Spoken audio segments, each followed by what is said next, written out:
오늘 저희들이 보게 되는 성경 말씀 마태복음 7장 12절의 말씀을 저희들이 보도록 하겠습니다. 다 같이 한 목소리로 하나님 말씀 공독하도록 하겠습니다. 그러므로 사람들이 너희에게 해주기를 바라는 것은 무엇이든지 너희도 그들에게 해주라.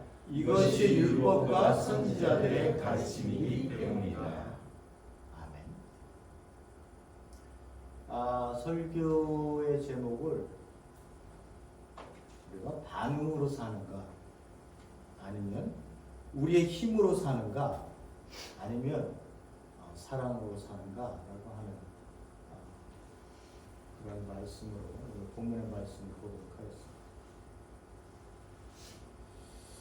답은 뭐 나와 있기야 합니다만 왜 우리가 반응으로 살면 안 되는지, 그리고 왜 힘으로 살 수 없는지, 오직 사랑으로 우리가 살 수밖에 없는 존재인지 라고 하는 부분을 오늘 저희들이 좀 보려고 합니다.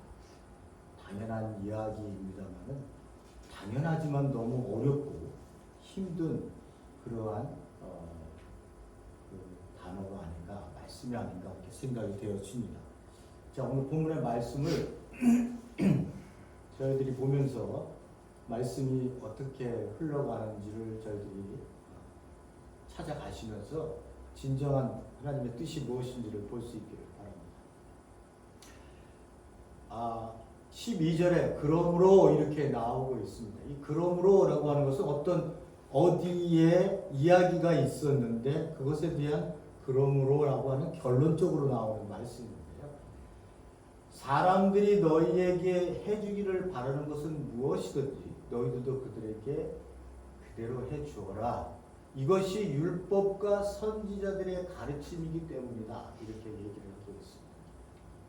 그러니까 여기서 보니까 벌써 너가 남한테 대접받는 거 좋아하지 말고 네가 그렇게 대접받기를 원하는 것처럼 너가 먼저 그들을 대접할 수 있는 마음으로 너 만나는 사람에게 네가 그 마음으로 다가서야 된다. 이러한 마음으로 그들에게 다가서야 된다라고 하는 것을 우리에게 얘기하고 있습니다. 그러니까 내 중심적으로 사는 삶의 중심이 아니라 너가 어떻게 나를 통해 기뻐할 수 있는 일이 하나님을 통해 내게 심어놓은 그것을 내가 너에게 베품을 통해서 그것이 너가 기뻐할 수 있고 나도 기뻐할 수 있는 일이라면, 그래서 우리가 기뻐할 수 있는 일이라면 그 삶이야말로 행복한 것이다 라고 하는 것을 우리에게 얘기해 주고 있는 거죠.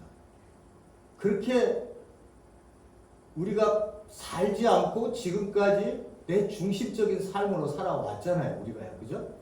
그리고 난 다음에 하나님을 알고 난 다음에 하나님께서 자기 아들을 죽이면서 나를 사랑하셨네? 이거는 자기 중심적 사랑이 아닌 너를 위한 삶을, 너를 위한 그 생명을 살리기 위해서 아들을 죽여? 이게 가능한 얘기야? 라고 우리가 생각할 수밖에 없는 그런 엄청난 일이 우리 가운데 발생했기 때문에 내 삶의 중심을 하나님께서 흔드셔서 내가 다시 태어나는 그러한 삶의 자리로 우리가 돌아온 것으로 저희들은 이해하고 있습니다. 그러니까 그 믿음으로 살고 있는 것이고요. 여기서 얘기하는 것처럼 율법과 선지자들이다 얘기했을 때는 유대인들의 관용적인 용법이에요. 구약을 얘기하고 있습니다. 구약 속에서도 특별히 율법에 대한 이야기를 우리가 이 중심 메시지에서 볼 수 있습니다. 자, 이 말씀을 어디서 온 그런 결론이니까 이 부분을 저희들이 황금률이다 이렇게 얘기하잖아요, 그죠? 그렇게 붙여진 이유가 알렉산더 대왕 세루부스라고 하죠. 말 힘든데. 알렉산더 그 고대의 왕이 있어요. 그 로마에 그 왕이 200년대에 살았던 분인데 로마 황제라고 그래서 기독교인들을 전부 맨날 왕이 있을 때마다 박해 있었던 건 아니었습니다. 이 사람은 특별히 세벨루스라고 하는 사람은 기독교에 굉장히 관대했습니다. 그 어머니도 기독교에 관심이 많았고요. 그래서 기록에 의하면 이 사람들이 너에게 해주기를 바라는 것은 무엇이든지 너희도 그들에게 해주어라라고 하는 것을 금으로 새겨서 이러한 벽에 붙여 놓았답니다. 그래서 그것을 이제 사람들이 보면서 황금으로 새겨진 글. 그래서 이 왕이 이 예수님의 이 말씀을 굉장히 귀하게 여겼습니다. 이런 얘기는 공자도 이야기를 했었고 또 똑같지는 않습니다만 너가 원치 않는 거 다른 사람에게 원하지 말아라 라고 이렇게 공자도 얘기했었던 것처럼 또 당시에 힐렐 학파나 그 외경에 나오는 토비트에도 보면 이웃에 대해서 네가 싫어하는 것을 너도 그 상대방에게 그렇게 하지 말아라 라고 하는 이야기들이 있었습니다. 그러나 이렇게 예수님께서 말씀하신 적극적이고도 분명한 명령을 우리에게 얘기해 준 강력한 메시지는 여기밖에 등장하지는 않아요.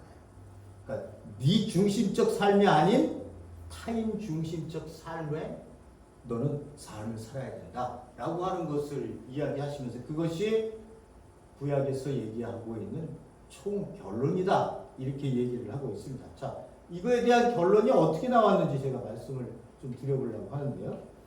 마태복음 5장 17절에 저희들이 봤습니다만은 예수님이 이렇게 말씀하시죠.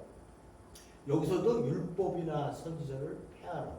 여기도 마태복음으로 읽은데도 율법이나 선지자다. 이렇게 제가 유대인들이 자주 쓰는 고대 유대인들이 자주 쓰는 그 글의 패턴 중에 인크루디오라고 하는 패턴이 있다고 말씀을 드렸어요.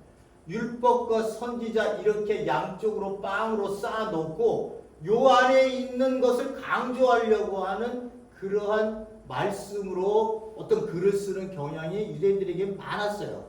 그래서 유대인들이 이렇게 글을 읽으면서 율법과 선지자 그러면 이 안에 있는 내용을 이 율법과 선지자라고 하는 것이 얼마나 어떤 의미로 쓰여져 있는 그 핵심이 담겨져 있겠구나라고 하는 것을 이스라엘 백성들은 알아요. 그거를 인크루디오 형태로 이렇게 썼다고 얘기를 말씀드렸던 거고요. 여기서도 그렇게 이해할 수 있습니다. 내가 율법이나 선지자를 폐하러 온 줄로 알아? 내가 폐하러 온 것이 아니라 완전케 하기 위해서다. 이 얘기가 엄청 중요한 얘기라는 것을 제가 말씀을 드렸어요. 구약이라고 하는 것, 예수님이 이 땅에 오셔서 하나님 나라를 선포하고 그리고 그들이 지키고 있는 율법에 대해서 예수님이 자꾸 그것을 없애는 것 같고 그것을 넘어서는 일을 자꾸 하시는 것 같으니까 백성들이나 종교 지도자들이 예수님한테 계속 시비를 걸어요. 왜 안식일에 사람을 고쳐? 내일 고쳐도 되는데 왜 안식일에 사람을 고쳐? 예수님이 일부러 그렇게 하시는 거거든요. 그런 것들의 도전에 대해서 예수님께서 뭐라고 말씀하시냐? 내가 그렇게 한다고 율법을 폐하러 왔다고 생각하는데 천만의 말씀이야. 내가 이 땅에 온 이유는 율법과 선지자, 구약에 내다보고 지향하고 있었던 것을 내가 이루기 위해서 온 거야. 그러니까 예수님이 이 땅에 등장했다고 하는 거는요. 하나님 나라가 선포해서 그 백성이 됐다고 하는 것은요. 율법과 선지자를 이루는 사람들이 되어졌어요. 율법을 그래서 다시 지키지 않는 거예요. 왜? 율법을 넘어선 그 사랑이라고 하는 것이 그 안에 이미 하나님의 통치 안에 흘러 넘치고 있기 때문에 그 하나님의 백성이 된 사람들의 삶의 관계 속에서는 뭐가 흐르고 있어요? 사랑이라는 게 있어요. 그러니까 사랑이라는 것이 흐르고 있으니까 도둑질하지 마라, 살인하지 마라, 네 옆에 있는 이웃 안에 탐내지 마라, 이런 얘기를 해야 될 필요가 없는 거예요. 사랑이 이미 너와 나와의 관계 속에서 종노릇하고 있는데 율법이 거기서 힘을 발휘할 수 있는 그러한 말씀으로 존재하지는 않는 거예요. 더 이상의 그러한 말씀이 없더라도 우리는 사랑을 나누는 관계, 사랑의 공동체, 사랑의 그 모습으로 공동체가 살아가고 있기 때문에 그런 것들을 나는 벌써 이룬 사람으로 얘기를 하고 계시는 거예요. 그래서 예수님이 오셨다. 예수님이 자기 사역을 시작하셨다 하는 얘기는 뭐예요? 구약에서 내다보고 있는 것을 내가 성취하기 위해서 왔다. 그러니까 율법과 선지자의 성취를 예수님이 이미 선언을 하고 계십니다. 요 가운데 빵과 빵 사이에 있는 이 핵심적인 이야기들을 저희들이 봤죠. 바리새인과 서기관이 지키는 행위를 통해서 드러나는 의를 너희들은 지키면 하나님 나라에 하나님의 백성으로 오는 세대에 내가 갈 수 있다, 들어갈 수 있다. 그걸 영생이라고도 말씀을 드렸다고 했어요. 내가 영생을 받을 수 있다고 생각을 했어요. 그러니까 예수님이 여기서 뭐라고 말씀하시냐? 내가 서기관과 바리새인의 이루는 결단코 어디에 못 들어간다고요? 하나님의 나라에, 천국에 못 들어간다고 얘기를 하고 계세요. 그러니까 내가 하나님 율법을 지켰다고 하는 그 행위를 통해 드러난 그 의를 하나님은 그 의보다 더 높지 않으면, 예수님은 그거보다 더 높지 않으면, 더 나은 의가 아니면 하나님의 나라에 들어갈 수가 없다는 거예요. 그 의미 속에는 오늘날 우리 종교인들, 그리스도인들에게도 굉장히 예배 열심히 지켰다고, 예배 열심히 나왔다고, 예배 열심히 드렸다고 하는 그런 의로 내가 하나님 앞에 고개 빠듯하게 들고 나 하나님 천국에 갈 수 있죠 라고 하는 그러한 것으로 우리에게 새로운 시대는, 예수 그리스도는 그것을 요구하는 시대가 아니라는 거예요. 그거보다 더 나은 의, 그건 어디에서의 관계가 돼요? 하나님과, 하나님 아버지와 나와의 새로운 관계 속에서 맺어지는 의가 있어요. 그 의를 통해서만 드러나는 더 나은 의가 있어요. 더 나은 의. 그래서 여러분들 다시 한번 여기를 읽어보시면 율법을 지키는 게 아니라 율법보다 한층 더 높은 의가 존재하고 있다고 하는 것을 알 수 있어요. 그 더 나은 의의 결론으로 우리에게 주어지고 있는 말씀이, 그러므로 너희들 사람들이 너에게 해주기를 바라는 대로 너희도 그들에게 해주어라 라고 하는 것을 율법이나 선지자 양쪽에서 싸서 이야기를 하고 있는 것입니다. 그러니까 이 한가운데에 있는 내용물들은 뭐예요? 맛있는 것들은 뭐예요? 율법의 본질에 대한 설명을 하면서 율법을 넘어선 존재들이 있다 해서 어떻게 살아야 되는지에 대한 결론을 우리에게 이렇게 주고 계시는 거예요. 율법과 선지자의 황금률이라고 하는 다 그 말씀으로 저희들에게 주고 계신 겁니다. 또 나오는, 지금 여기서는 이 관련성 있잖아요. 그죠? 여기서는 관련성이 있잖아요. 이게 산상수훈에 나오는 말씀이니까요.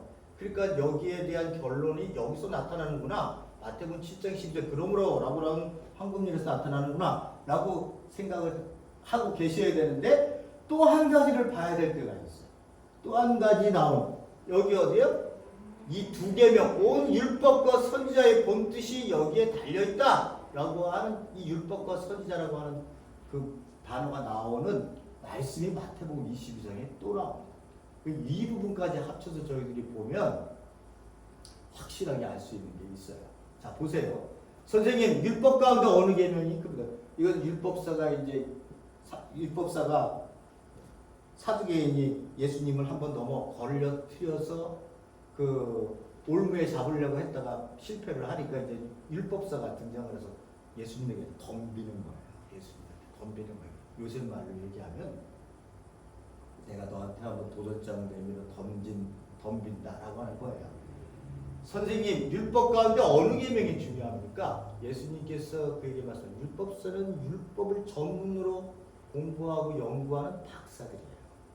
근데 그걸 모르겠어요? 알죠? 예수님께서 그에게 얘기하십니다. 너 마음을 다하고 목숨을 다하고 내 뜻을 다하여 주 너의 하나님을 사랑하라. 이것이 가장 중요하고 으뜸가는 계명이다. 둘째 계명도 이것과 같은데 첫째 계명이나 둘째 계명이나 같다는 얘기예요. 내 이웃을 내 몸과 같이 사랑하라 하여라 한 것이다. 이렇게 얘기를 하시면서 어떻게 해요?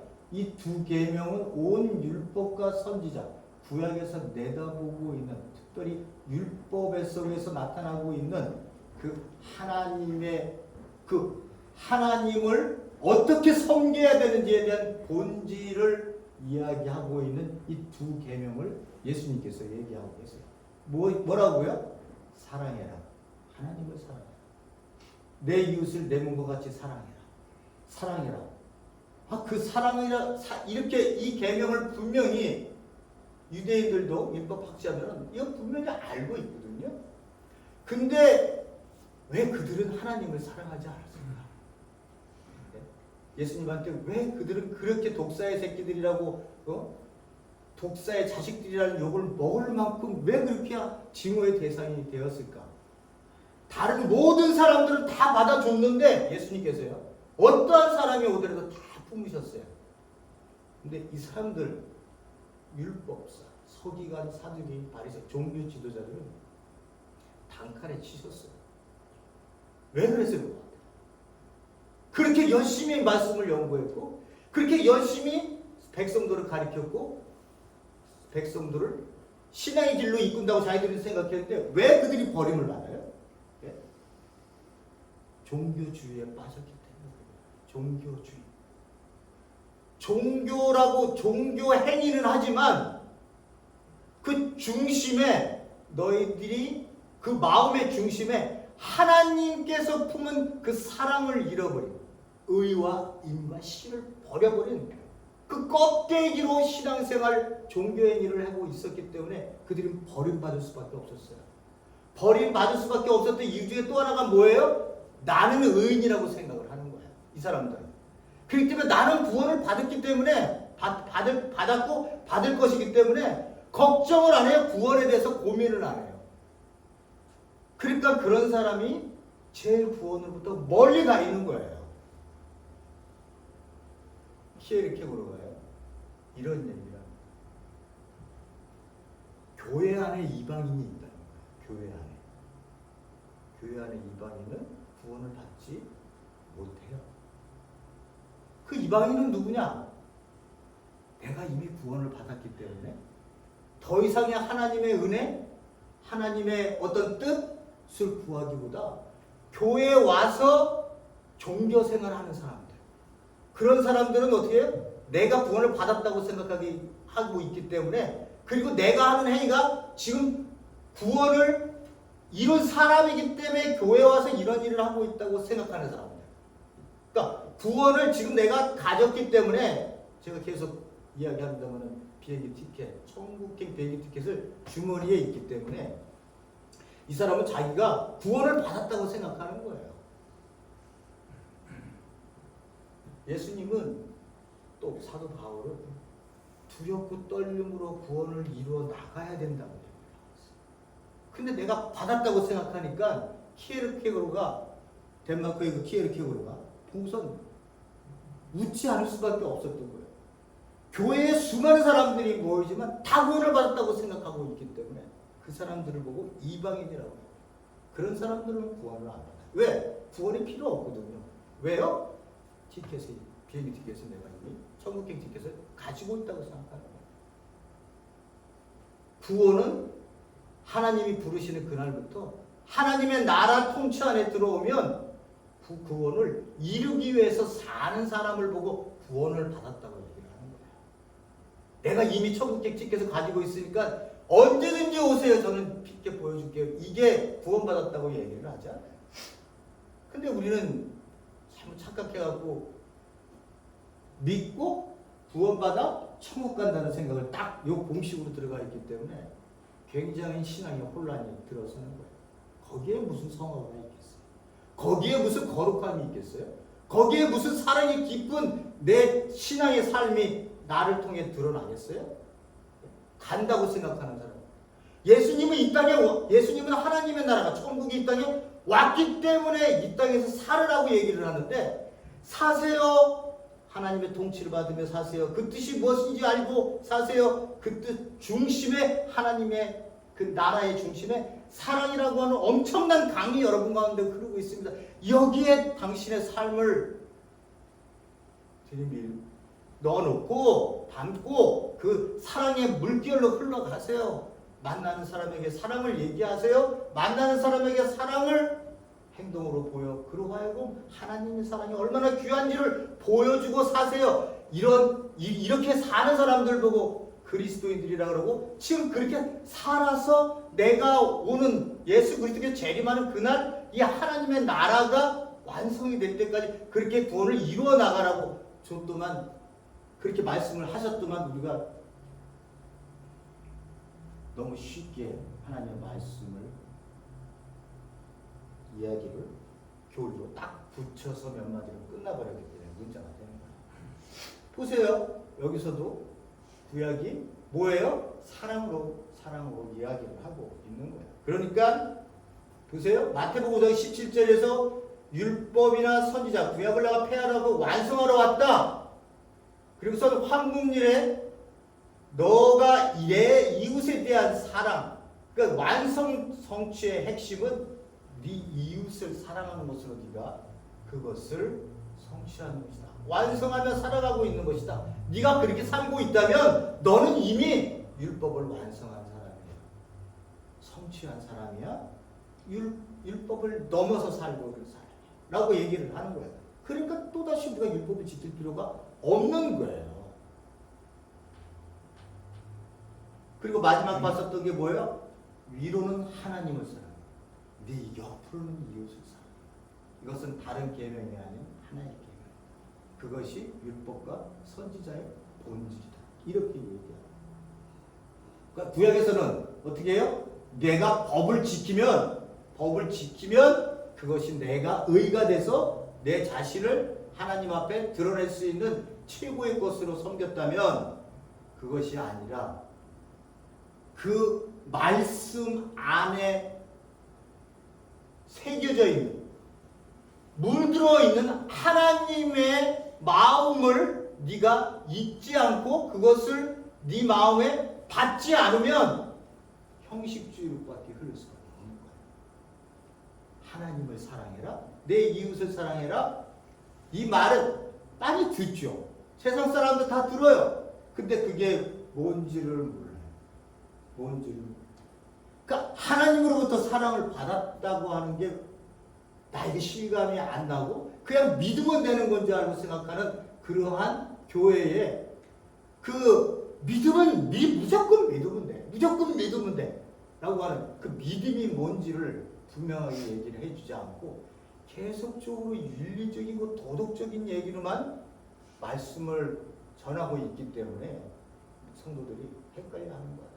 그냥 도덕적으로 착하게 살다가 가면 되는 거보다 구원은 따다놔서, 구원은 티켓을 내가 갖고 있으니까 상관없고 살다가 그냥 편하게 가면 되는 거다. 이렇게 생각하는 거예요.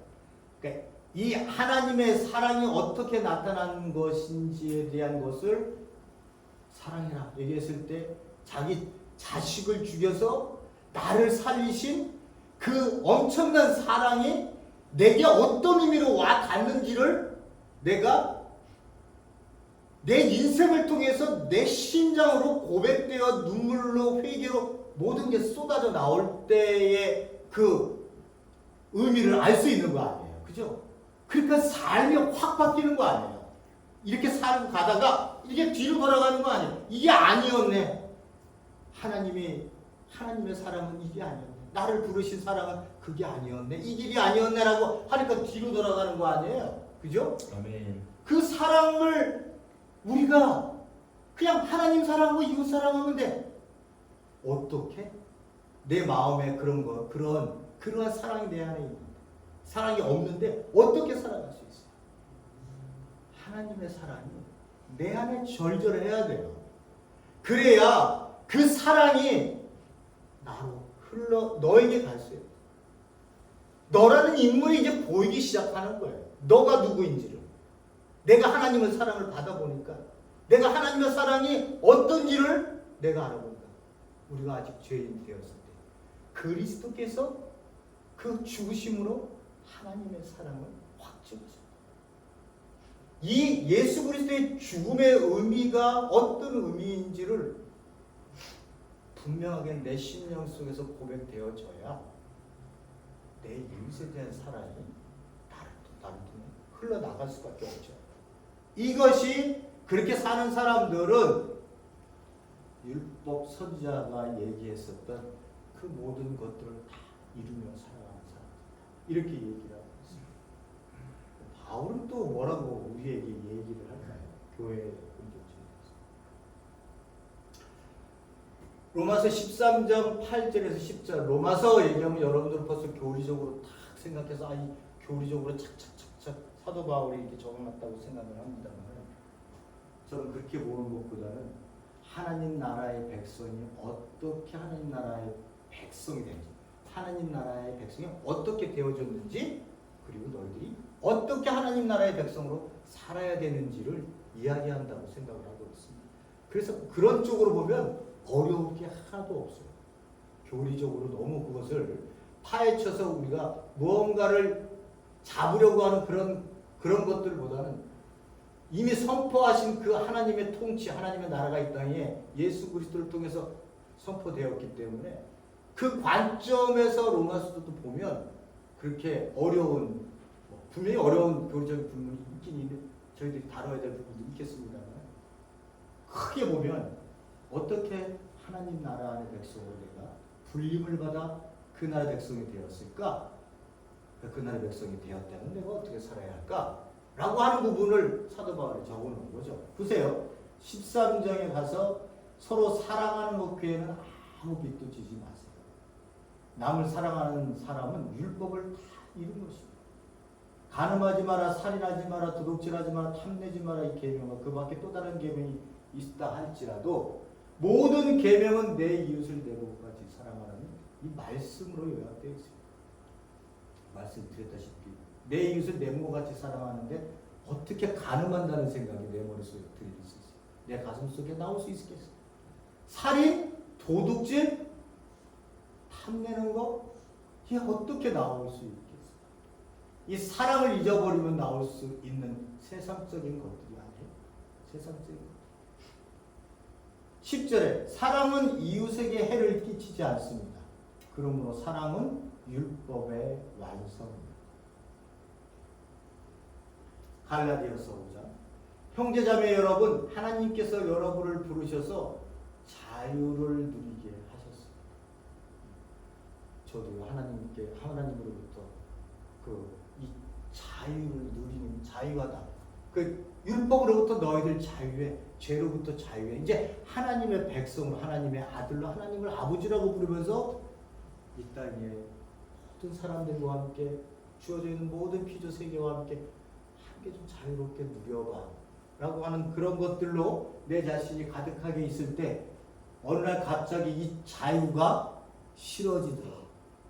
이 자유는요 마음껏 누린다고 되는 게 아니라 꼭 거기에 대한 책임이 동반하고 있습니다. 보세요. 자유를 육체의 욕망에 만족시키는 구실로 삼지 말고 사랑으로 서로 섬기십시오. 여러분 자유하세요? 자유하다면 사랑으로 종로로 타셔야 돼요. 모든 율법은 내 이웃을 내 몸과 같이 사랑하라 하신 그 한마디의 말씀 속에 다 들어가 있습니다. 그러니까 갈라디아서나 로마서나 예수님께 그 사도 바울이 그 구약을 얼마나 잘 알아요. 가말리엘의 수제자로 그 사도 바울은 뛰어난 사람 중에 뛰어난 사람이에요. 율법에 대해서 도통했던 사람이에요. 그 사람이 예수 그리스도를 한 번도 보지를 못했잖아요. 예수 그리스도를 3년 공생애 동안에 예수님 살아계신 동안에 본 사람이에요? 보지 못했어요. 그가 본 건 뭐예요?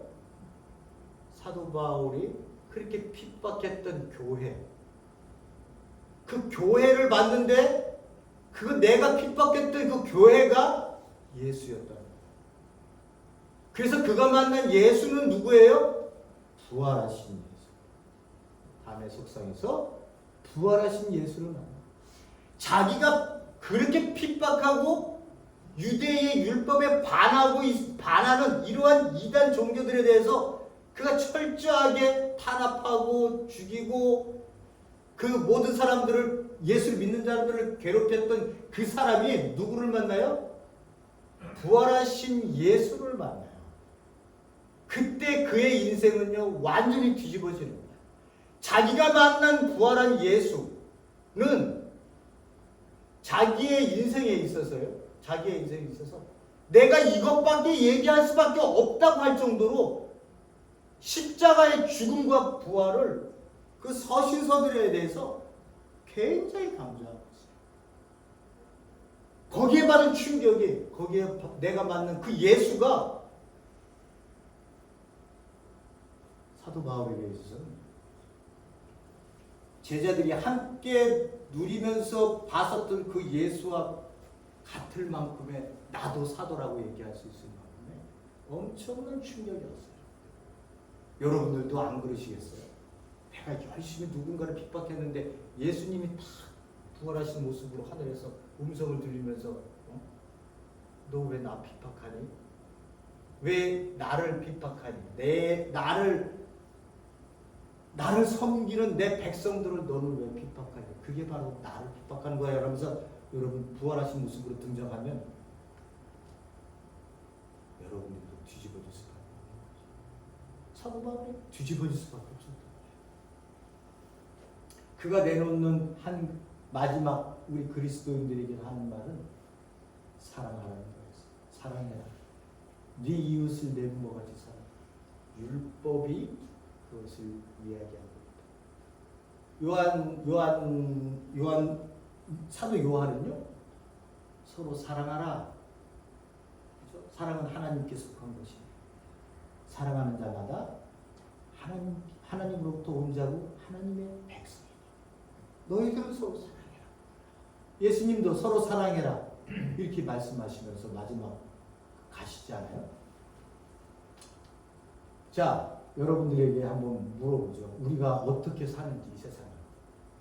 첫 번째, 우리가 반응으로 사는가? 액션과 리액션으로 살아가. 세상 사람들은 액션과 리액션으로 살아가요. 대부분의 사람들이 그렇습니다. 그러니까 너가 나에게 얼마나 잘해주느냐에 따라 내 행동이 달라져요. 그러니까 나에 대해서 행동이 안 좋으면 어떻게 해요? 나도 너에 대해서 행동 안 좋게 반응을 하면서 나가는 거예요. 근데 저 친구가 나한테는 친절하게 잘해줘. 그러면 그 상대방인 나도 그 친구에게 선하게 대해, 착하게 대해주는 거예요. 우리가 이 관계 속에, 세상 사람들이 사는 이 관계 속에서 우리가 살아가고 있나? 아니면 너가 나에 대해서 어떻게 행위를 나에게 선의 모습이든 악의 모습으로 보이든 내가 그에게 그리스도의 사랑으로 내가 너를 대하고 있는가? 라고 하는 거예요. 더 나은 의로 우리가 남을 대접해야 되는 그 사랑으로 살아가야 된다면서요. 근데 내가 그 사람이랑 똑같아. 네가 나한테 이렇게 됐으니까 나한테 이렇게 대할 거야. 라고 하는 이는 이로, 눈은 눈으로 감는 이 삶의 형태를 우리 그리스도인들이 똑같이 답습하며 사냐, 이런 얘기예요. 우린 그런 존재들이야. 우린 그렇다 하더라도 그 사람이 불쌍해 보일 수밖에 없는 거예요. 그래서 그를 넘어선 사랑으로 대할 수밖에 없는 사람들이 우리 그리스도인들이에요. 두 번째, 힘으로 사는가? 그렇죠. 세상은 힘으로 살아요. 파워를 가진 자가 모든 것을 좌지우지할 수 있어요. 저희들이 이스라엘 백성들이 다섯 나라의 제국에 휩쓸 500년이라는 세월을 다섯 제국에 의해서 힘에 의해서 짓누려 왔어요. 자기네들은 하나님이 택한 백성이라고, 선민 백성이라고 그렇게 얘기를 하지만 그딴 거 필요 없어요. 힘 앞에 뭐예요? 전부 다 아시리아, 바벨론, 페르시아, 헬라, 로마에 이르기까지 그 왕국이란 왕국, 제국이란 제국, 그 엄청난 파워를 가진 자들 밑에서 계속 짓밟히며 살아왔어요. 힘을 가진 자가 세상을, 역사를 움직인다고 느낄 만큼 이스라엘 백성들에게는 처절했던 그 역사를 우리가 살아온 것을 알고 있어요. 세상 사람들은요, 그래서 파워를 갖기를 원해요. 세상 사람들은요, 복음보다도 파워를 더 좋아해요. 복음보다도 파워를 더 좋아해요. 우리는 복음을 빼앗겼어요. 제가 하나 예를 들어봐 드릴까요? 여러분 TV를 보시면요, 어떤 바가 나와요. 바에 사람들이 전부 앉아 있어요.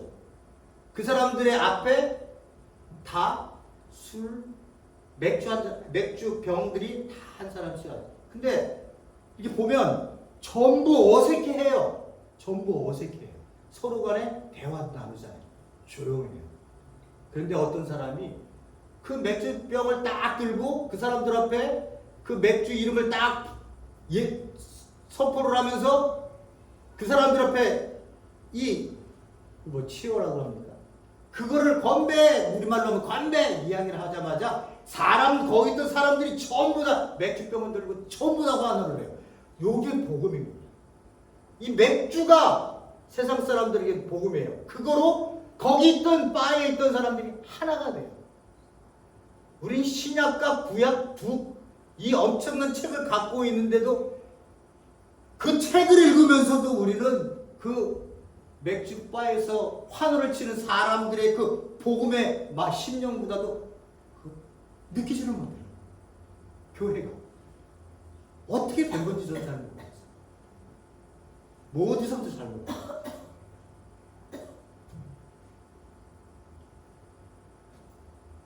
복음을 빼앗겨버린 이 시대에 우리가 살고 있습니다. 여러분들은 뭐가 복음이세요? 여러분들에게요? 그죠? 고민하셔야 돼요. 무엇을 뺏기고 살아요?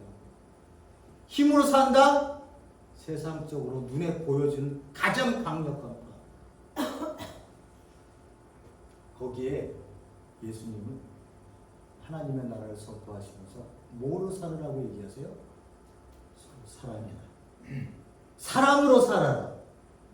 사랑은 보이지 않는 것이지만 영원한 가치가 있는 것이다. 그 사랑은 네 삶을 통해 드러나는 모든 곳에서 아름다운 열매를 맺을 수밖에 없는 영원한 가치의 하나님이 기뻐하시는 열매다 라고 하는 것으로 우리에게 삶을 살으라고 이야기하고 있어요. 딴 데 신경 쓰실 것이 아니라 우리에게 주신 이 복음이 나를 통해 다른 것들은 다 모른다 할지라도 내가 이 사랑을 드러내려면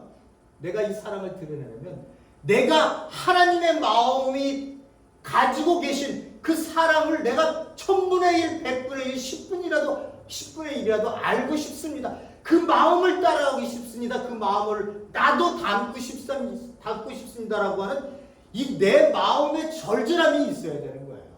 이 절절함이 있어야 이 말씀을 들으면 이게 나에게 음으로 지어지는 짐이 아니라 사랑의 촉촉으로 들려지는 말씀으로 대해지는 거예요. 이 예수님의 말씀이요. 하지 마라. 너 오른뺨 빼면 왼뺨 돌려달라. 뭐 이런 얘기를 하면 이거 어떻게 하지?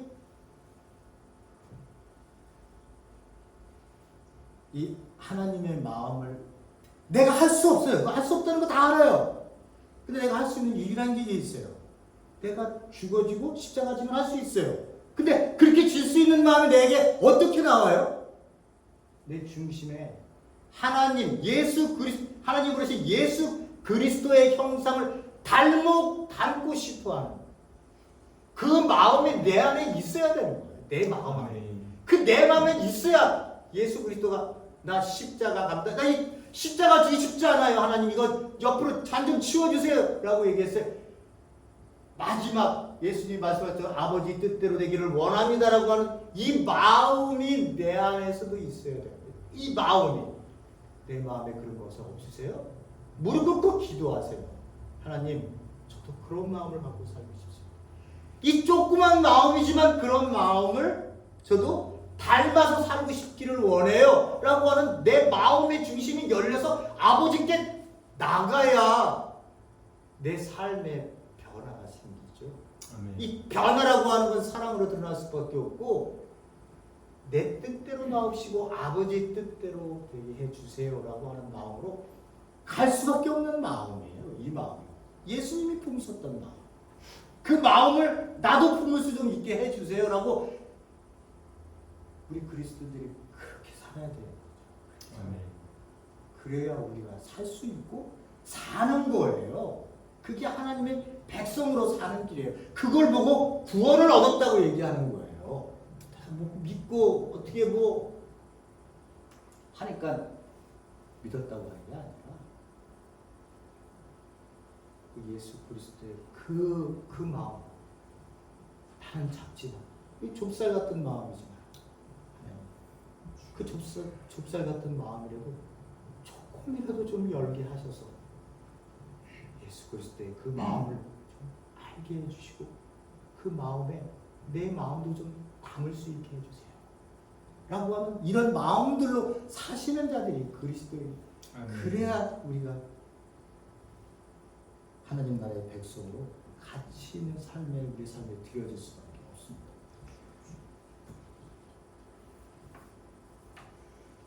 사랑하는 성도님 여러분, 여러분들도 예수 그리스도의 그 마음을 보셨습니까? 읽으셨습니까? 느끼셨습니까? 체험하셨습니까? 내가 겟세마네 동산에서 예수가 아닌 내가 그 자리에 있었다면 나는 뭐라고 하나님께 기도할까? 나는 뭐라고 기도할까? 여러분들에게 남기는 여러분들의 고민으로 여러분들에게 던지는 말씀으로 오늘 말씀을 맺도록 하겠습니다. 고맙고 감사하신 하나님 아버지, 하나님 우리 안에 대체 무엇이 들어있습니까? 우리는 대체 무엇으로 사는 존재입니까? 교회에 맨날 10년, 20년, 30년 뭐 장로, 집사, 목사 하루 이직분을 갖는다 하더라도 하나님 앞에 한 번도 내 심령이 당신의 심령의 그 귀한 것을 한 번도 바라보지 못하고 한 번도 체험해보지 못하고 한 번도 내 손으로 흐르는 핏방울을 만져보지도 못하며 살아가고 있는 그런 불쌍한 신앙인으로 우리가 이 땅에 살고 있는 건지는 아닌지, 그런 교회로 또다시 흘러가고 있는 형식적인 예배가 흐르고 있는 그런 시대를 살고 있는지 아닌지 모르겠습니다. 아버지, 우리로 다시 한번 내 삶이 회복되어지고 교회가 회복되어지는 날을 꿈꾸게 하여 주시옵소서. 이것이 우리에게 이 땅에 사는 남은 자의, 우리가 살아남아있는 자의 몫이라고 생각합니다. 하나님 안에서 사랑으로 모든 것을 통치하고 계시는 그 사랑에 우리의 인생을 담을 수 있기를 간절히 소원합니다. 예수님 이름으로 기도했습니다.